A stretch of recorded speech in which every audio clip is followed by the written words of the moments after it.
Сегодня в городской библиотеке номер 6 прошла очень интересная встреча в рамках онлайн-фестиваля Медлид Фест 2021, организованной республиканской организацией. И было очень интересно всех слушать. Интересно, полезную информацию получили мы, особенно про фейки, которые распространяются в медиасетях, соцсетях.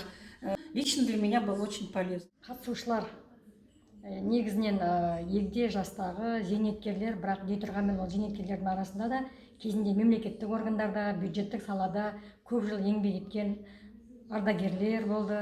Ақпараттың заманы болғандықтан үлкен кісілер де осы заман ағымынан қалғысы келмейді, жастармен бірде болғысы келеді. Арада мынау медиа менен халықтың арасындағы байланыс жөнінде мағлұмат алып, арқамыз кеңіп серпіліп қалдық. Ақпараттармен танысып, мына көп затты білмейді екенбіз деп өзімнің көзім ашқанына қуанып отырмын. Себебі жалпы мына ақпараттармен ылғи да пайдаланамыз, мына Фейсбукты да, WhatsAppты да, Инстаграмды да, бірақ та соны қайсының дұрыс, қайсының бұрыс екенін қалай ажырату керек екенін білмейді екенбіз. Бүгін сол туралы жақсы мағлұматтар беріліп, содан біз өзімізге керегімізді алдық. На сегодняшнем мероприятии присутствовал первый раз на такой теме — повышение медиаграмотности среди ветеранов.